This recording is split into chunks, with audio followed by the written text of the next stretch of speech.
وعليكم السلام ورحمة الله وبركاته لهذا.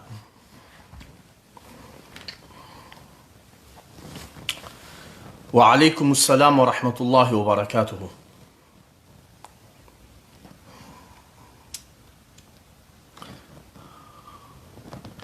وعليكم السلام ورحمة الله وبركاته لهذا. بارك الله فيكم.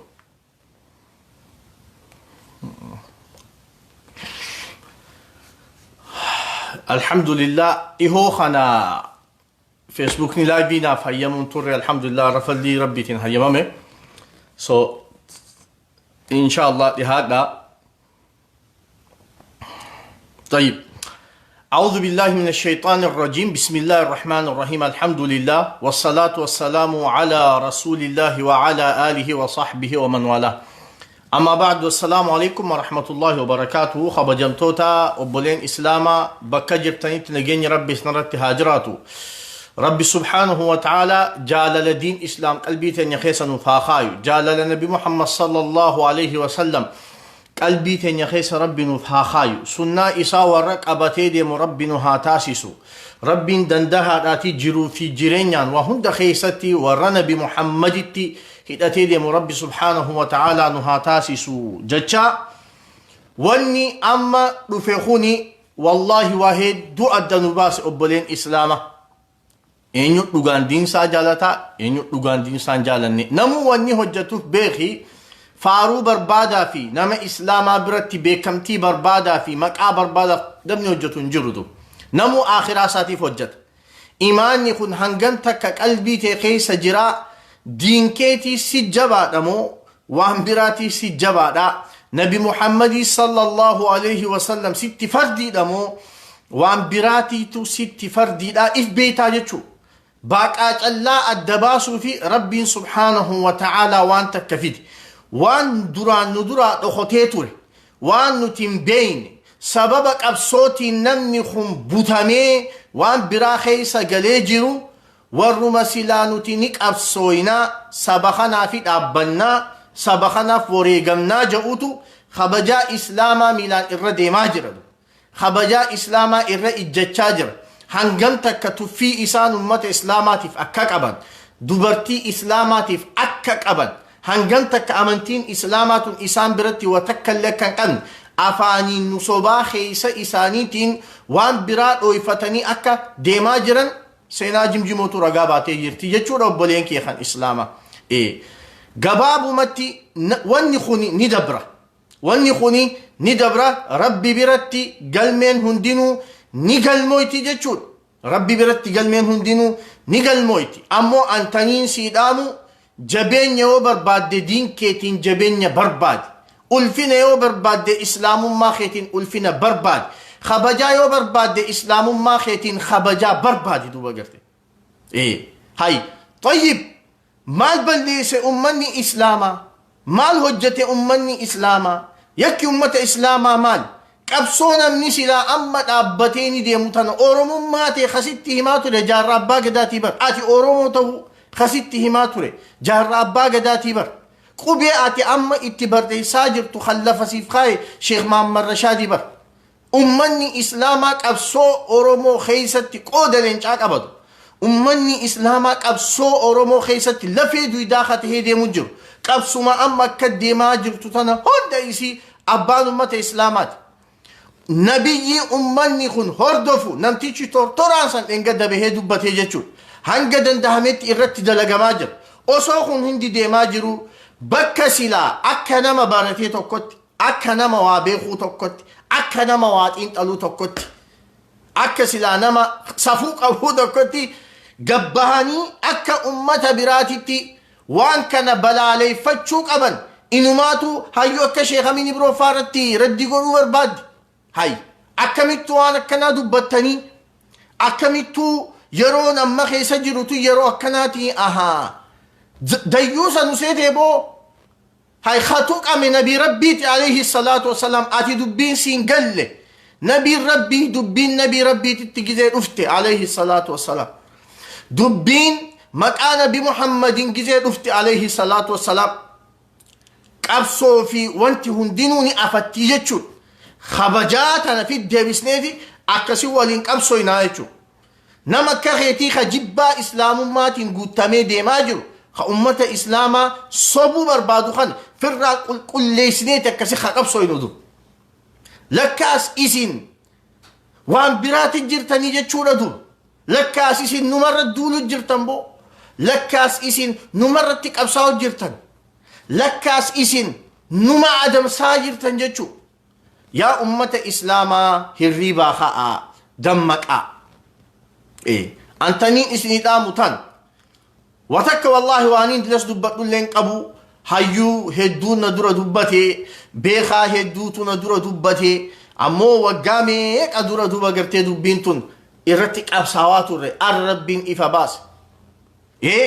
Maan dura gaafa Aliyyi Abdiisan daaruu labuu keessatti wanta hamaa ture quba qabdan takka. Lammaffaa san bira kutee namtichi dura bu'aa maccaa fi tuulamaa kan ture dirribii damusee bokkuu kan jedhamu kitaaba ilaalcha Oromoo je ilaal. Ilaalcha Oromoo je kitaaba san keessatti amantii islaamaat irratti lolaban maqaa nabi Muhammad xureesse safaa fi marwatti qishnaa godhe bishaan zamzamitti qishnaa godhe jechuudha.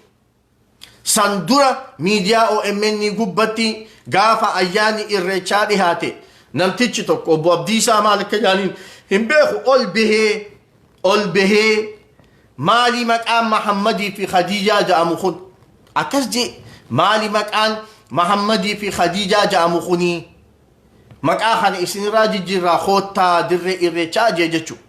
Kana hunda baanee gizee dubbannu nuti maaliif diin keenya tuqama aboonurraa adabadhaa gizee jennu at the same time lolli nurratti deemu maali beektani Oromoo adda diiguu deemtan isin Oromoo irraa rakkoo qabdan isin akkasi mee takkaanuu Oromoo arrabsu gabbaasaa eega saba kanaaf dhaabbachuudha.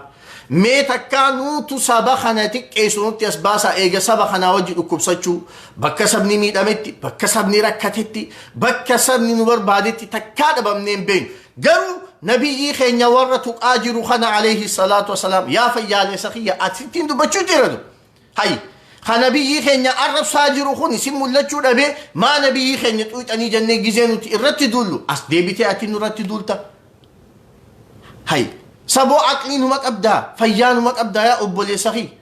Khalaas takka dubbattanii isa ahaa dhimmi nabi Muhammad sallallahu alayhi wa sallam dhimma yeruma takka dubbatame akkanumatti callisanii bira kutanii akkasii hangam takka ati maqaa islaamummaa baadhattee ati maqaa islaamummaa baadhattee gatiin ati islaamummaaf qabdu hanganumaa jaalalti ati nabi Muhammadiif qabdu alayhi salaatu wassalaam hanganumaa ka nabi Muhammad arrabse ta akka seenaa jimjimoo sheekottii as baatee amantiisiitiif qabsoy sheekottii as baatee diin islaamiif dhaabbattu akkamiin nabiyyiin kiyya tuqamaa jettee sheekottii dubbattu sheekottii tanaan afaan keessan qabadhaa tan jettuutu sitti fardiidhaati.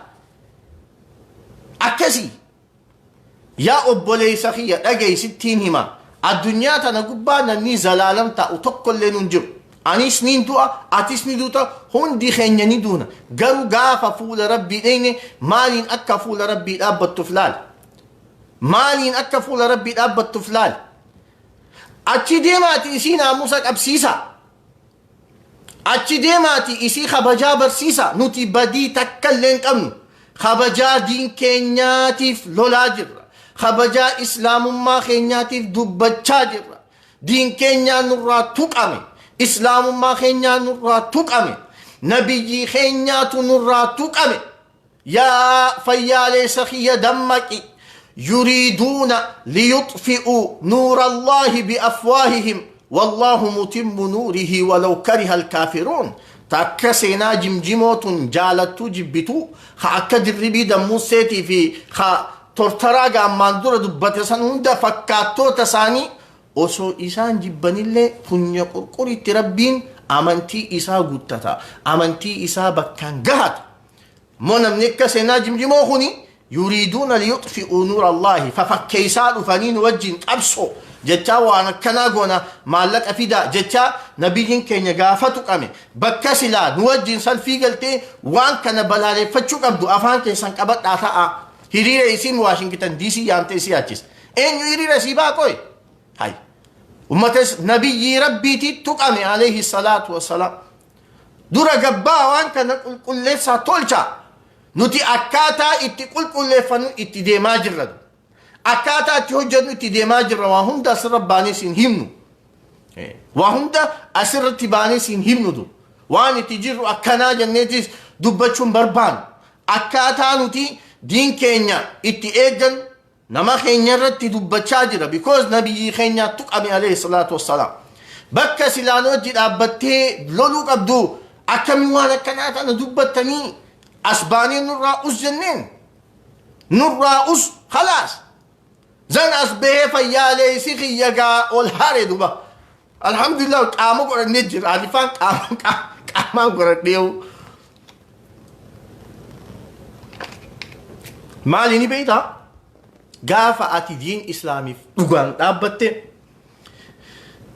arraba sitti as deemuu fi waan namni siin jedhu kana hunda faaruun barbaaduu jette ati dhugumaanuu qabsotti hin jirtu waan biraatti jirtaa beeku si galee kanaafuu wanti kuni namni ol ka'ee dhaabbachuu qabu obboleesso warri qabsoo diigaa jiru isaanuma seenaa jimjimootii fi fakkaattootti isaaniitii deemaatii isaaniin lolaatu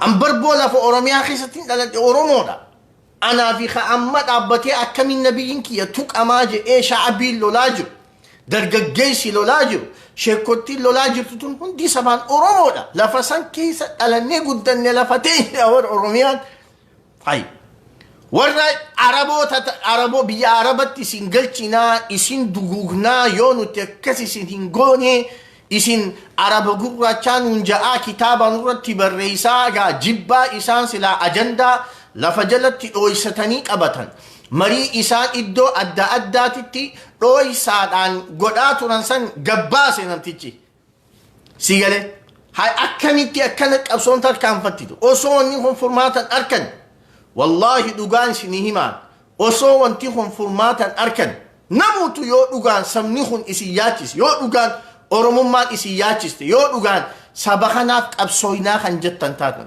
yoo dhugaan saba kanaaf dhaabbannee kan jettan taatan sabni harki guddaan saba oromootiidha sabni harki guddaan saba oromoo islaamaati ummanni islaamaa ummata guddaa oromoon islaamaa harki ummata guddaa kanaa duba kabajaan isaa tuqamee nabiyyiin isaa tuqamee dubbii tana dubbii guyyaa lamaa sadii ta sooshaal meediyaa irratti ijjanii kaanis duba gartee xiinxalummaa isaa agarsiisuu fi ani nama dubbii beekuu agarsiisuudhaaf jecha lamaa sadii katabee mazgabni kun cufamee achi booda duba gartee irra deemnaa jechuu laa akkanatti yaaduun gabummaadha duba sheekni keenya dubbate shee amiin rabbi umrii haa dheereessu boo wallaahi hayyuun dubbisirraa balleessa laal yoo isa dhuftee yooni fi ati egaa hayyuun dubbate dubbii balleessaa beete saniif usne dubbate isheen nuti ijoolleen ni beeyna dubba nuti gawwaa miti nuti rafutti hin jirru beek waan hunda ni beeyna dubbii tana ajandaa guyya lamaa sadii gootaniituma cuftanii waan itti jirrutti haaseenu laa kabajaa nabi muhammad caalteen jirtu alayhi salaatu wassalaam ajandaan nabi muhammad caale hin jiru alayhi salaam hay gaafa waan takka khaatan ummatuma kanarraa qabeenya oli qabatan ummata oromoo islaamaatirraa oromoon islaamaa bakka silaa sabni kun rakkatetti bakka irraa hanqatte qabdi lubbuu sii tabaasti dhiiga sii dhiigni sii gannaqan qabeenya isii habaasti waan dandeessu hundaan as minisootaa keessa jiraannu keessatti halkanii guyyaa hiriira bahee sabni kun ni miidhame ni gabroome zaalimni nurraa ka'uu qabaa sagaleen keenya haa dhaggeeffamuu kajuu parsantii dhibbarraa parsantii 90 oromoo islaamaati arraan tana ummata kana arrabsitanii barisin arraan tana ummata kana arrabsitanii bar hay seenaa jimjimoo kabajaa isiitiif dubartiin hijaaba uffattee hoola meeqa keessee dhaabbattee isii kabajaa turteemi isii simachaa turteemiti dubartuma hijaaba uffatte san ta akkasi simachaa turte ta abaaboodhaan si qeebalaa turte san maan kabajin hijaaba dubartiin islaamaa uffattee deemsanii arrabsamee miti maal isii san hin kabajin yaa obboleetiiti yeewno ati akkana jechuu ati kabajaa isiitiif beektuu teenya hayyuu teenya dubbattuu teenya maarre teenya jettee hijaaba kee uffattee tolfattee uffata aadaatillee uffattee lakki amantiin tiyya mataa banaa deemu natti dhiistu jettee mataa keetitti fooxaa marattee abaaboo qabattee kabajaadhaan isiif dhaabbattee eerpoortii deeqee isii simattee eerpoortii irraa duba gartee limuuziiniin fiddee hoteela neexee nyaachistee asittillee hawaasa walitti qabdee fi kabajaadhaan isii keessummeessitee maayikiitti kannitee nu dubbadhu jetteen duuba. Obboleetii diyetan islaamaa intalaatee akkasi kabajjesaniitu gaafa sheekottiin as baatee diinni keenya maa tuqamaa nabiyyiin keenya maa arrabsamaa wanti kun maaf akkana ta'a jettee dubbatte nurraa usaa jette as baatee. Sumamaan kabajin ati obboleetii diyetaa akkasi seenaa jimjimoo simachaa turte san maaf kabajin moo ati nabi Muhammad sibira qiimaan qabu alayhi salaatu wassalaam akkasii hay. Usaa jechuun nuti dhuga walit dubbachaa deemna. Wallaahi namni seenaa jimjimootii fi namticha tortoraa san adda baase sirriitti hin jiru. Maal jechuu? Hay. Dubbiin amma dhufte tun dubbii laaftus ni fakkaatte obboleessoo. Dubbii laaftus ni fakkaatte. Maasuman kabajinme obboleettii. Kabajaanati hujii dhiistee alaa fi mana kee dhiistee waa meeqa dhiistee seenaa jimjimootii jechaa dhaabbatte. Isiin as baatee sheekottiidhaan usaa jechuun tun dhuguma si kabajje obboleettii tiyya. Dhuguma si kabajje. Kana namni akkanatti hubatee deemuu qaba jechuudha. Kanaaf nuti dubbii tana hin dhiisnu ni dubbanna hanga hafuurri nu keessa jiru amantii teenyaaf qabsaa'uun dhiisnu obboleessoo. Because wanni jiraannuuf diin islaamii fi duruu walirra beeyneeti ganamaan dubbachaa turree jechuudha. Ganaata biraatillee si gabbaasa. Wallaahi laziim yoo namni amma ol ka'ee diin isaa qabachuu baate amantii isaa jabeeffachuu baate wallaahi ganaan biraatillee si gabbaasan. Duraan rabbiin nutti himee wallaahi laziim sadaqa Allahu al-aziim. Duraan rabbiin nutti himee yaa ayyuha alladhiina aamanuu laa tattakhiduu bixaanatan من دونكم لا يألونكم خبالا ودوا ما عرفتم قد بدت البغضاء من أفواههم وما تخفي صدورهم أكبر. إيه يا سينا جمجمو جباعة إسلام ما فقدوا سيأفاني باتي موتا أو يسكتي سوتو هدولا قابتنا. إيه جباني سان إسلام ما فقبل أفاني ساني تراباتي أمني خن سر جالتشون تانيا فيالي سخية هنجأتي ربي خفرتي أكا إساني دابتي نبي محمد الرسيتو عليه الصلاة والسلام أبدا سر جالتشون تاني بير سر جالتشون تان قبصو جاني مالك سر قورا سيطوطان هنجدن دهن سيط أبسن كراشي ورن أكا أتين قدن نهال كني قويا سرتي دلغن مالي فيني بيتا because ati islaama waan taateefi ati saba oromummaa jettee dhaabbatte dhuga naboonsa saba kiyya jettee dhaabbachuun kee walaakin hum laysuu kadhaalika kana hubadhu isaan akkasii miti dur haati saba kiyyaa miidhame lammii tiyyaa miidhame dhiiga lammii tiyyaati gannaqamaa jiraa jettu halkanii guyyaa sirra dalagan hanga akka isaanii kafartu hanga akka isaaniititti gabbaate nabi muhammadin arrabsitu.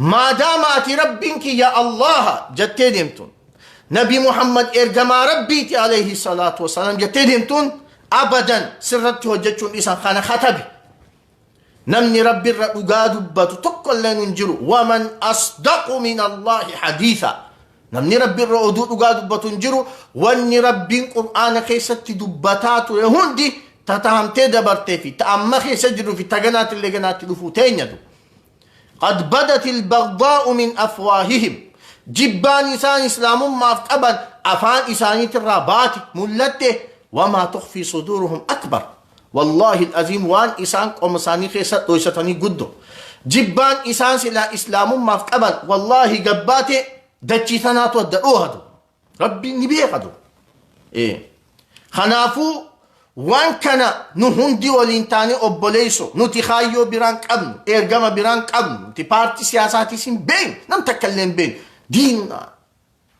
diin keenya du دين كينيا دين كان رتي ألني قدني دين كان برني الحمد لله هذا في بوتيتين ورين جنما مدرسة نجيسني دين كان رنجرفان قديسا لا نعرف أي شيء وان دين كينيا توجد دلينا وان نران أوركران أورتمنا خدينا كينيا توك نجاهده وان دين هنتان دور أبنا جتشو إن شاء الله خنافو خنا كسيتنا وبتنين بربادة talatana gorsa gabbaatee duba gartee waan laayidhasan haa sirreessitu yoo sirreessuu baatte namni isii dhustu takka illee hin jiru dhumarratti wani niin jiru dhagayi dhugaa walitti dubbatan firummaan hin badu nama islaamaa tahe laa ilaaha illallah muhammadun rasulullah jettee nabiyyiin nuti qabsaa'uuf jirru kun nabiyyii ati hordoftu san yoo ta'e nabiyyiin nuti dubbachaa fi jirru kun nabiyyuma ati hordoftu san yoo ta'e akkanatti arrabsamaa ati lammada seenaa jimjimootiif duba gartee qabsoo jettee qabeenya kee kishaa baastetti kannite